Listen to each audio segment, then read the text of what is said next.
You are now listening to Upside Down Shark Radio, and I am Mega Ran, making sound effects and dropping raps. Keep it locked.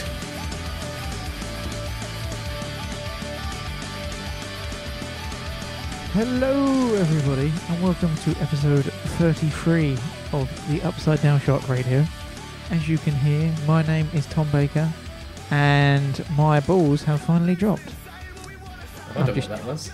I am just kidding. I am Craig, back from the dead, but not really out from the dead. I'm getting there, you know. I was off with a leg injury for quite a while, and I'm slowly coming back to normality, shall we say. You're getting there. I tell you, I wasn't good though, but I tell you who was good. The person who is always good, 110% good, Paul Wood. I'm always good. How are you? Not too bad, man. Not too bad. Not too bad? Just, not you too know... bad. Same. Not amazing, but not too bad. Okay, same stuff, different week, maybe? Yeah, pretty much. There's a couple of new developments, but nothing major. Paul is now pregnant. He didn't want to say it, but I just wanted to say it on the show to get it out there with everyone. What are you going to call the baby when it comes out of you, Paul? Well, at the moment, it would depend on what it comes out as. Okay, I think Tom if it's a boy and Tom if it's a girl. I thought you'd say Craig if it was a girl. No, well, Craig's a middle name. It's a noble name, okay? You don't want to have it up front. You want to hide it away in there. Somewhere in there. I'll hide a Craig. That's what I say to all the women. And it never fails. Never ever fails. Do you want to play hide the Craig? I mean, that police injunction's still going. I can't talk about it until that clears up, okay? Is that okay? Yeah. This is Upside Down Shark Radio. We're not on the radio. We are actually a podcast where we talk about pop culture. We are the premium pop culture podcast on UpsideDownShark.com. As Tom likes to say, discussing the zeitgeist. Yeah, is that what he says now? Yeah. Okay. I don't think... Has he said that on air? I don't think so, but he does say that. He knew I would give him rubbish for that. you got to say it in a Radio 4 style voice. Discussing the zeitgeist with Upside Down Shark. Is that good? Did I pass? Yep. Yeah, I'm pretty sure BBC will give you a job. We got to talk about the here and now, right? So, actually, this is recorded before the here and now. So we got to talk about the here and now before the here and now happens. Okay, Paul? We've got to predict the future. I'm going to say let's just go straight into news, shall we? News it is. Last week you talked about a big old Walmart leak and how there were some games on there, I think, if I remember correctly. And Yep.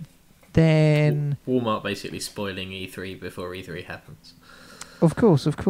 And this made Rage, the game, just come out and announce with a teaser trailer and then a gameplay trailer. Yep. And it looked good. It does look good.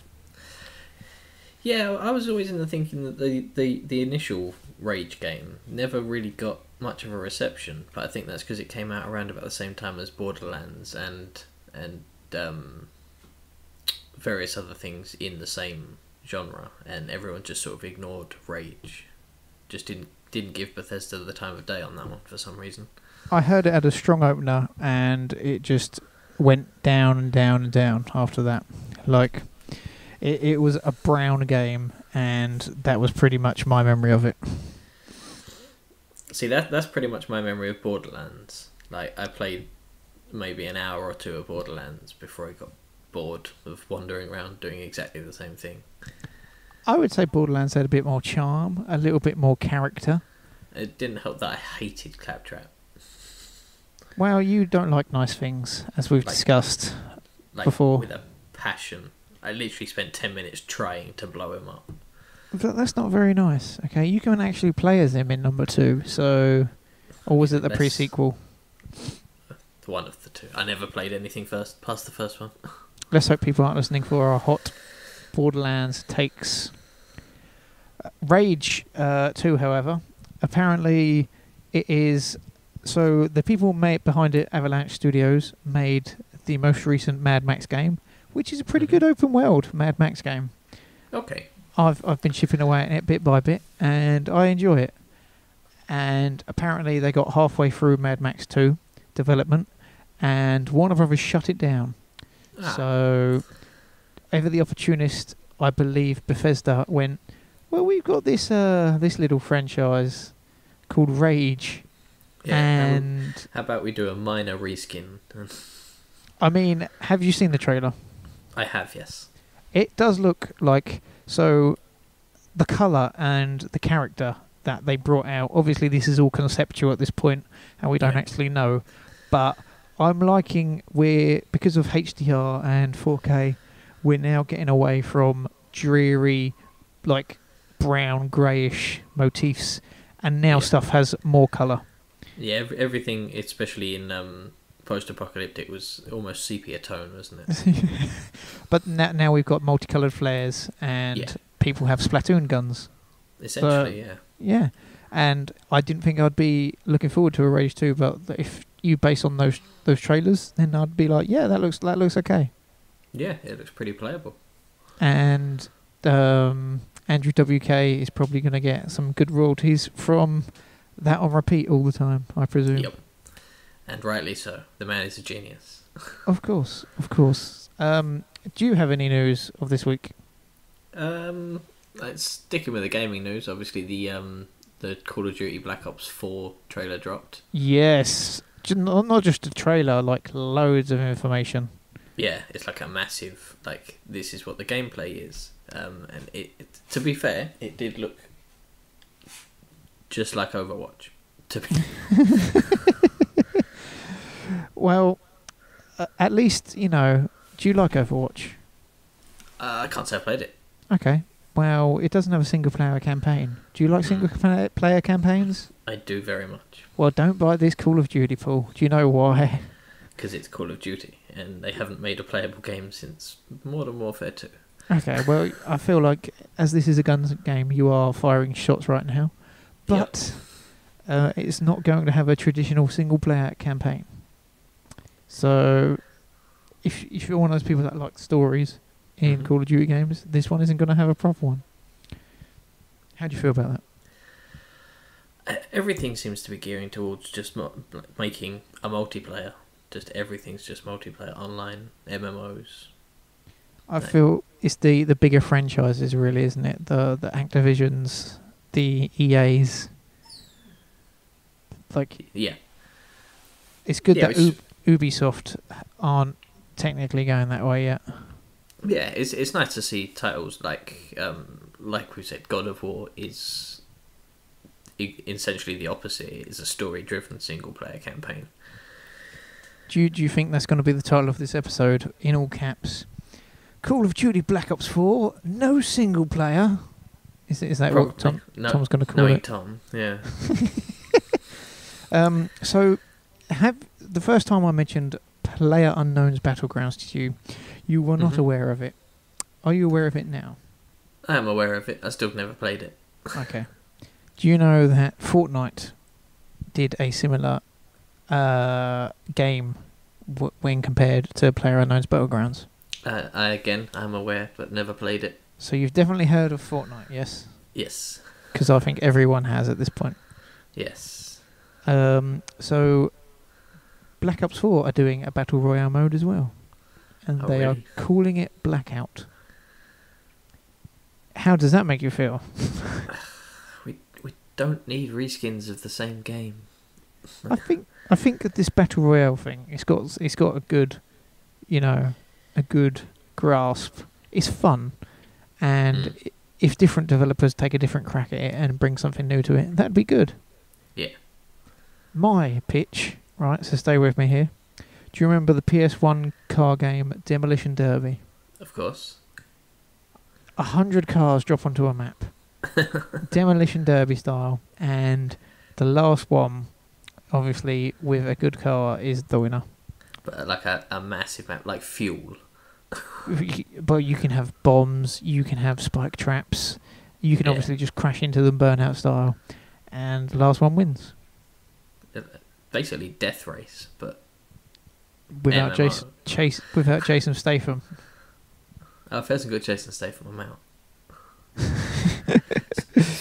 Speaking of which, did you see the news about Hobbs and Oh, is it time for the Fast and Furious minute? yeah, the obligatory Fast and Furious conversation? Well, I haven't heard one recently. I think that's because I haven't been on. But, you know, hit me with it. Hit me with the Fast and Furious news. Well, I believe they have started filming now because I saw social media light up with The Rock and Jason Statham. So this is the spin-off you're talking about, yes? Yes, the Fast and Furious that isn't about family. Well, they could be. You don't know the storyline, okay? We could be surprised. Well, it could be. I mean, yeah. You're excited for this film, is what I'm hearing. Yeah, I mean, it's Fast and Furious. Like, there's only so much you expect from it in the first place. I mean, it was the Marvel. It was the Marvel. What do they call it? Universe before the Marvel Universe happened. You know. Yeah. It's now. Is this going to be the last Fast and Furious spin-off we see? Do you reckon? No, I think they're going to go at least to 10. What, and then end it at 10? Yeah. Including spin-offs. Yeah. Okay. Obviously, if you currently if you Google Fast and Furious 9, the description just says the next installment in the franchise. That's it. Of course. That's the entire. When I've looked this up now, and linked to this Fast and Furious spin-off is also Dora the Explorer and an untitled Warner Brothers event film. So we got that to look forward to. Great. A Dora the Explorer movie. I liked Hobbs when he first came on the scene, and now he's lessened his intensity. Yeah, he's turned it down a notch. Yeah. Also, so we talk about Marvel films a lot on here. I don't know if you've noticed this or not. We do tend to. There was a little film called Deadpool come out recently. Yeah, I think I know what you're talking about. It's like some red dude in a suit. It's like Spider-Man. Oh yeah, swears a bit like. Just a little bit. Yeah, I know. Have you seen this film yet? I have. I went out on release. I went to see it on release day. Okay. Me too. Didn't have anything else going on. That's obviously why. How did you find it? Let's go non-spoilery, but you know. I liked it. I did. It was very funny. You liked it. The action scenes were. Actiony. They stepped it up a notch from the last one. I would liken Cable's combat technique to that of John Wick. Okay. Yeah, I could see that. He was very he played the not really he was a straight man. Yeah. To Ryan Reynolds' goofball. Yeah. And it captured the comics perfectly. Yes. The story wasn't exactly like Oscar material, but no. I think, you know, there was fun to the simplicity. Yeah. And some of the best cameos I've ever seen in a movie. Okay. If that's what you define as a good cameo, then sure. It depends which cameo you're referencing. Vinnie Jones, obviously, that's the best one. It was after seeing Infinity War and the seriousness of it all. I describe this as a good palate cleanser. Yes, definitely. And I think, you know, I would have liked to see more supersonic something warhead, but you know, Negasonic teenage warhead. And also, so like they put collars on them to stop them from using their powers. Yes. And then, like, they obviously know a lot about their powers, would they really give him a collar and then just know that he's got cancer to make him die? Like, I don't think that was my one problem with the film, really. Yeah, I mean, it was a case of he was in a place where they hate mutants. Because they're different. Yeah. Yeah, because it's still going with the overall X-Men storyline, pretty much. Yeah, it's essentially gearing towards, well, it was essentially Civil War in the comics, as opposed to in the movies, where Civil War was just Mutant Registration Act. Yes.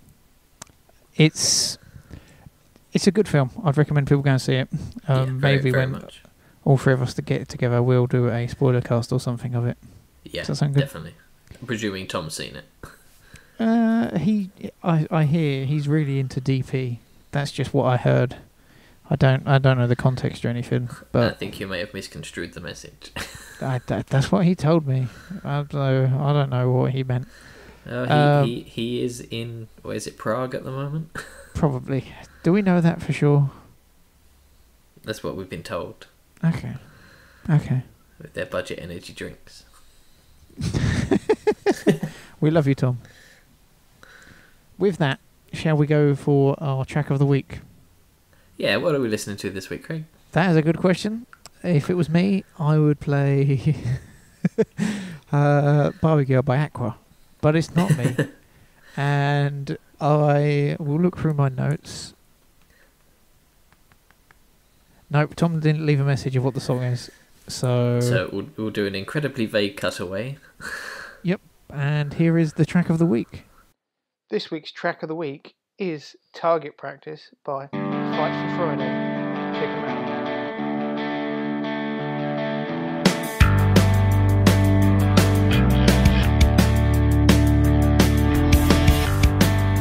Take me out, it's getting to me. I guess the pain is permanent. You let your loss out and lay it all on me. Never thought how anything could change the way I let it get to me. I guess the weight of this is dragging me through the dead of your eyes. But it's too late to say that all of this was just a shame. You're playing another game, I'll sit through another. Won't let you bring me down.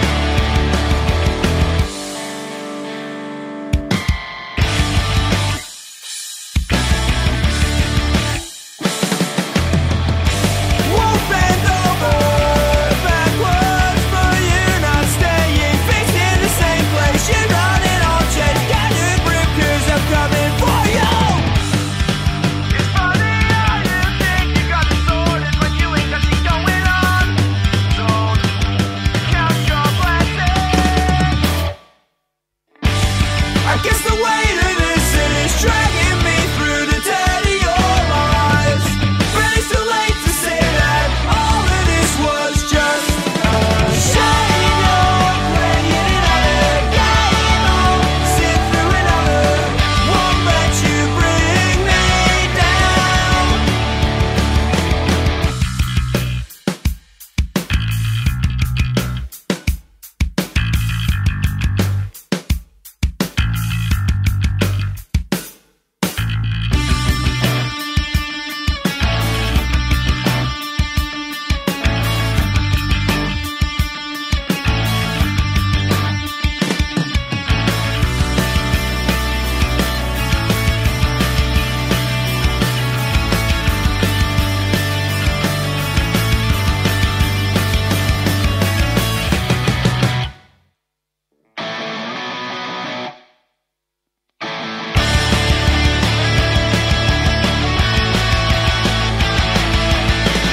Take me out, it's getting to me.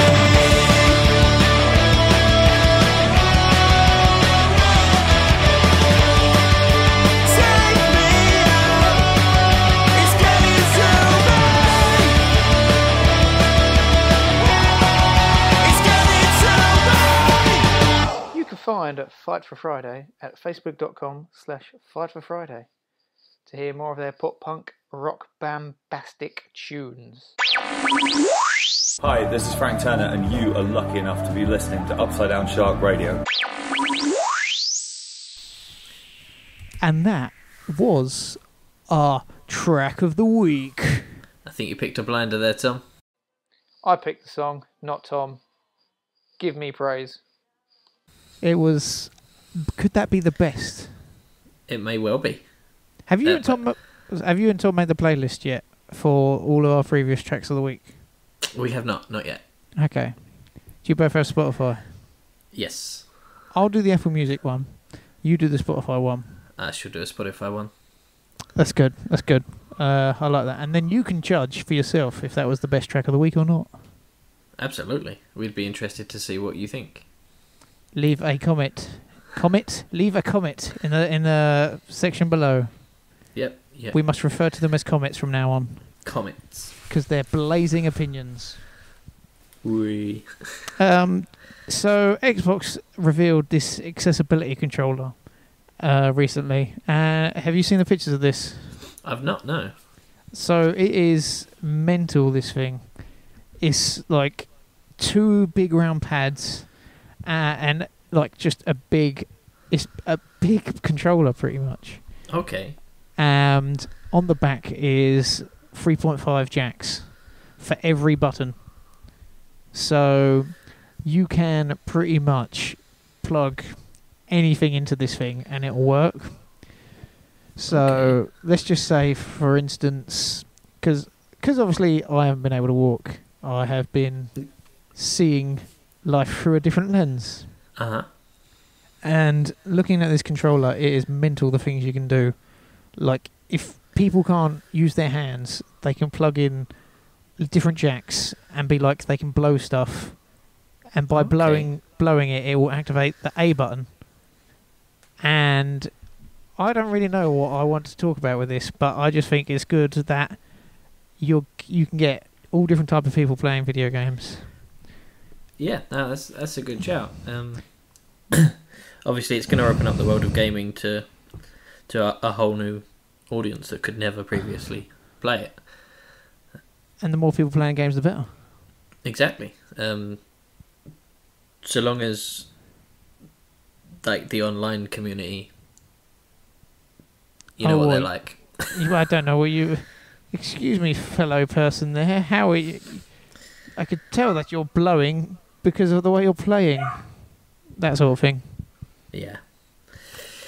Yeah. Well, let's just hope the 10-year-olds can calm it down a bit. It is in the zeitgeist, and you know, I'm happy that more people can play games. Yes, absolutely. So we talked about video games a lot. Damn boy.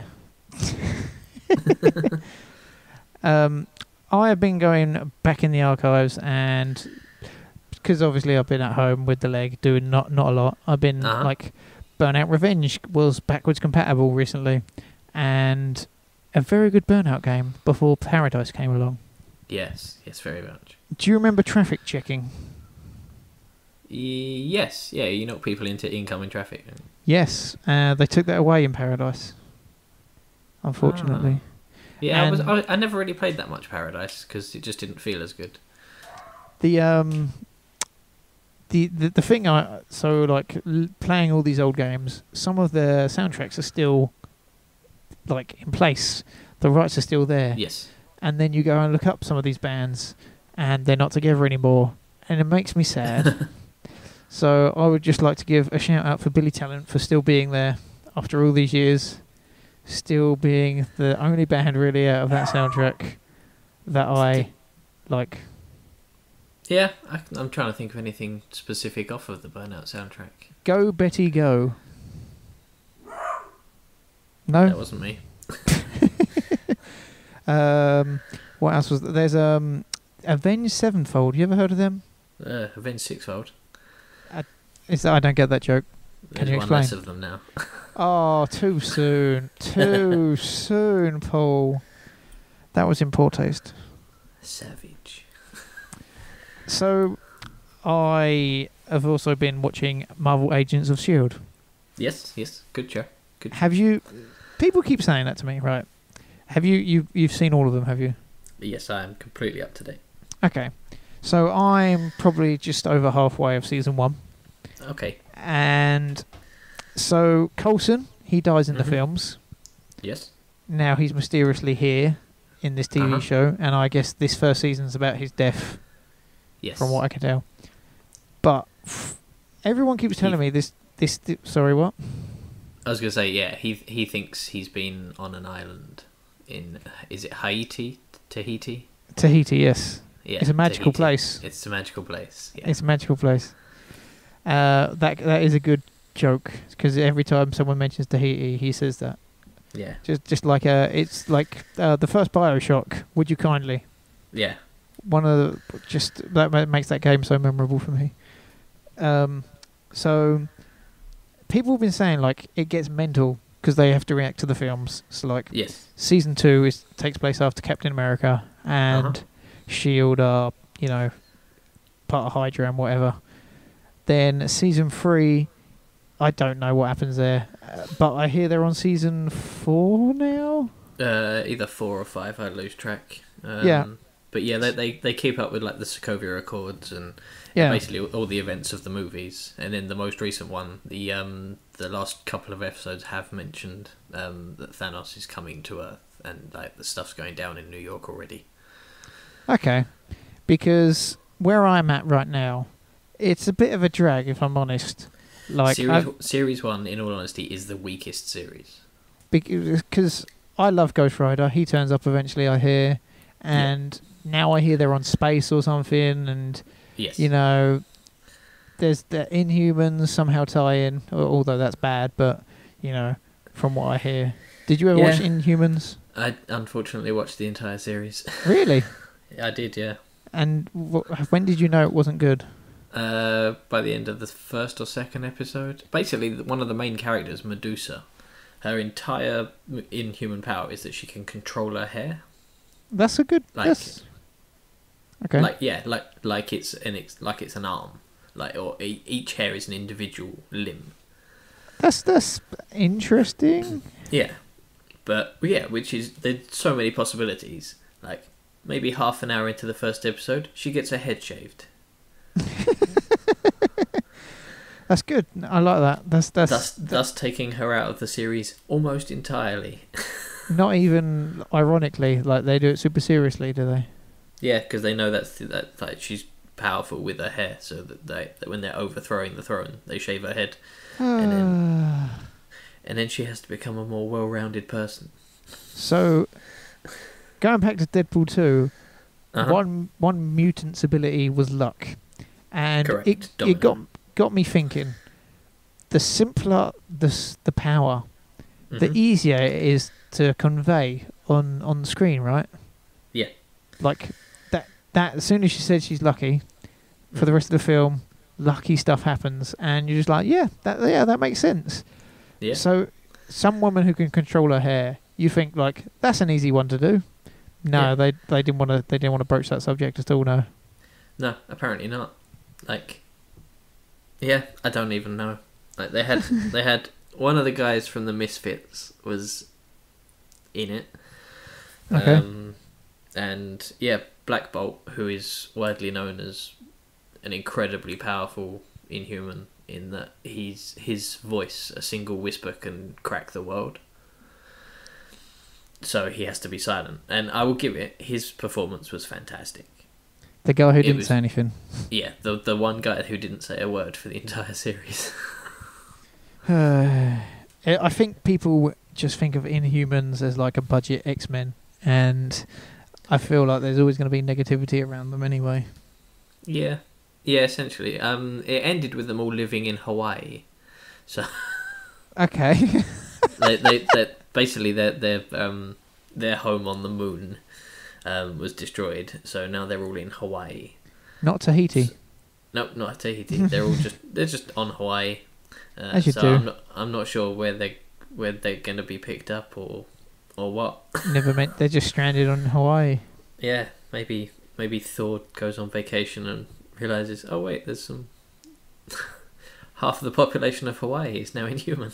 I like to think, yeah, just like they started off all dark and mysterious, and then at the end they're wearing Hawaiian shirts with coconut drinks on the beach. Just playing ukuleles. Yeah, just hanging out, you know. Yeah. So Inhumans is something I shouldn't watch. I would not recommend it very much, no. But I should keep with Agents of S.H.I.E.L.D. Agents of S.H.I.E.L.D. does get better, yeah. because that has just been picked up for its final season, I do believe, by ABC. Yep. Because this past week has been... Fox have been cancelling everything. Everything is cancelled except Simpsons and Family Guy. I don't know whether you've heard or not. I did, yeah. Yeah, and it seems like it's around this time of year where they renew stuff, they cancel stuff, you know.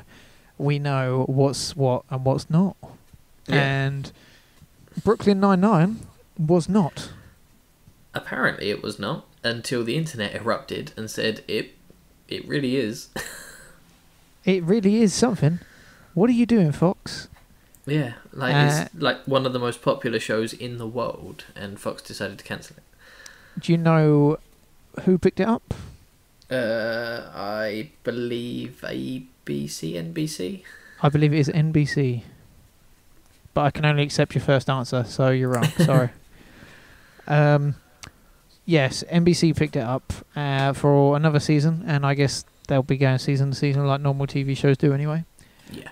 And so the thing which makes Brooklyn Nine-Nine so good is just the depth of characters are good. Yes. Like, you don't have the stereotypical black man or anything like that. Yeah, the characters... It's what in other shows would make them defining character traits, as in you'd have the gay one or the black one. They have a gay black character, but that's not who he is. That's not. Yes. Doesn't define him. There was a character called Rosa, and you think she is going to hitch up with another character in the first season, but that doesn't happen. And now, like, her character's gone through so many depths. Like, she was engaged and stuff like this.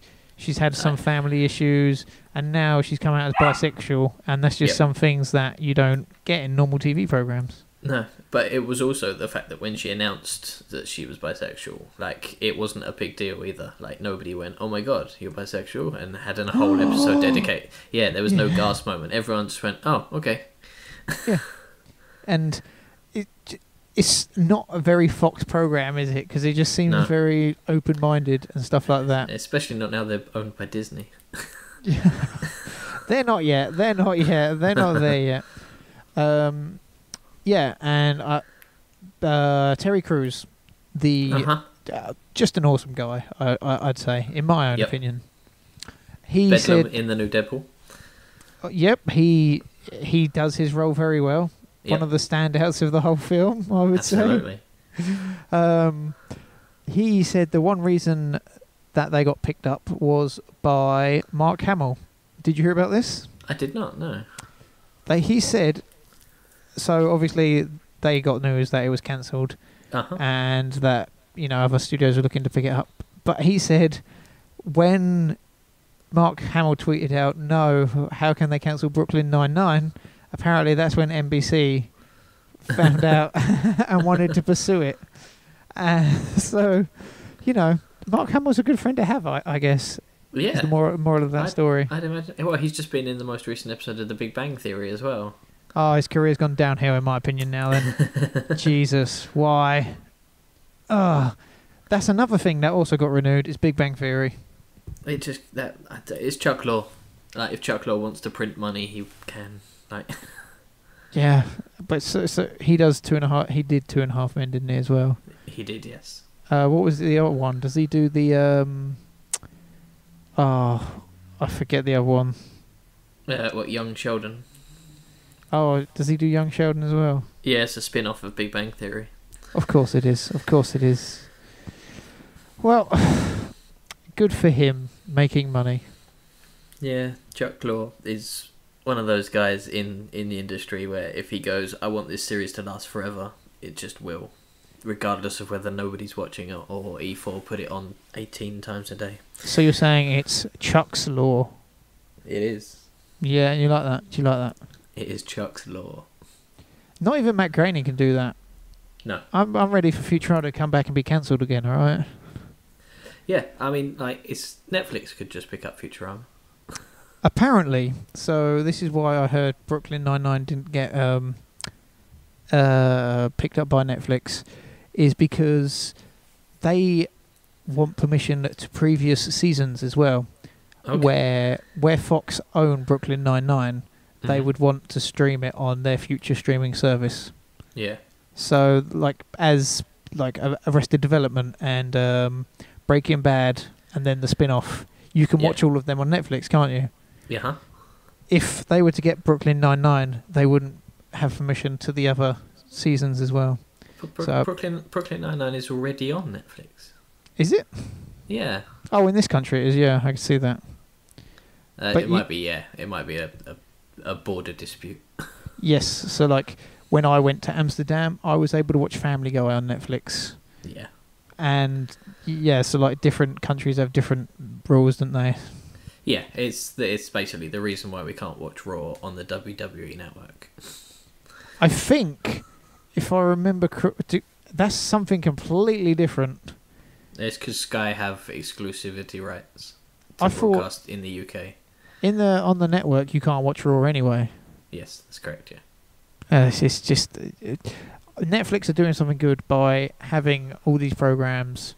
You know, they are making them so that the whole world can see them, because it's stupid. Like, these borders are stupid, really, aren't they, for releases? Yeah. It's, if anything, it's just encouraging piracy. Which is probably how I will see Ant-Man if I can't see it in July. In all honesty. I am fully agree. Like, I'm pretty sure most of the country will. And Yeah. as a result, it will probably be the lowest taking of any UK Marvel movie release. And then they'll probably blame it on Ant-Man not being that much of a popular character. Yeah. But yeah, it just saddens me. Like, I'm sure I'll take some time out of the World Cup as well to pirate it illegally and watch it. You know, so when I heard that, because I didn't know that it was delayed until I heard you and Tom talk about it last week. Oh, did you and I was not impressed at all. Sorry to be the bearer of bad news on that one. You two always are. I know. Also, I think we're probably coming close to wrapping it up here. Yep. I tried BoJack Horseman. I can't say I'm a fan. I tried Archer as well. That I am a fan. Either of these two didn't really have any sticking power for me. See, I'm a massive fan of Archer. The new series included Danger Island. That means nothing to me. So, you're saying I should stick with Archer anyway. I am a massive fan of Archer. I do like Archer. To the point where I nearly named my new dog after a character. Okay. But you didn't. But we didn't, no. That's good. We named her after John Wick's dog instead. What's John Wick's dog called? Daisy. Is that his second dog or his first dog? The first one. That wasn't... I don't think that was a good idea. She's a beagle puppy as well. So did you do this, like, fully well knowing? Oh, yeah. And your partner, they were okay with it, knowing the context? Yeah, absolutely. Okay. We were in agreement. Obviously, this one's not going to get stamped on. That makes me sad. That's too soon. That's one of the two scenes that gets me every time. I think Deadpool had a few references as well, didn't they, to John Wick? Yeah, they're like as far as like emotional triggers across TV and movies, there are probably three that get me. John Wick's dog is one of them. Can I guess another one? Yeah, feel free. Leonardo DiCaprio off the door in Titanic. That was one. That was, wasn't it? I remember you tearing up when we saw it. Okay. It's Fry's dog at the end of the episode. God. Yeah, and then when they did a few seasons later, and they're doing excavation, and then they go, "Oh, have you found anything?" And he goes, "No, just another one of Fry's dogs." That was so sad a joke. Why would you joke about? Yeah, it was absolutely savage. Like, Oh. yeah, it's just the end scene where Seymour's waiting for him, and it's the song playing in the background. Like, I Will Wait For You. yeah, Yes. every single time. That is so that speaks to how well that show is written. Yeah, very well written. And what's your last one? I think a lot of people will agree. Fresh Prince of Bel-Air. What bit? There's one scene where Will Smith's dad doesn't show up. Oh, okay. He's just like, why doesn't he want me? To Uncle Phil. And they have this proper heartfelt moment, and it's like the most emotional thing you've ever seen. So I'm hearing that you like dogs from 2 out of 3 of them. I do like dogs, and Will Smith. So, Remember so that scene from I Am Legend where Will Smith kills a dog. Like, oh no, God, that is. And I think soon as they did that scene, like that's what that film was going to be known about, and they all knew it, didn't they? Yeah, it was probably the most powerful scene in the movie Oh. when he loses his only friend. Oh, jeez, I'm sad now. I'm sad. I apologise. That's okay. I've been watching Westworld as well, which continues to be good and baffling in my opinion. I still recommend have that. not watched it. Watch it. It's good. I may Probably- have to watch the first season.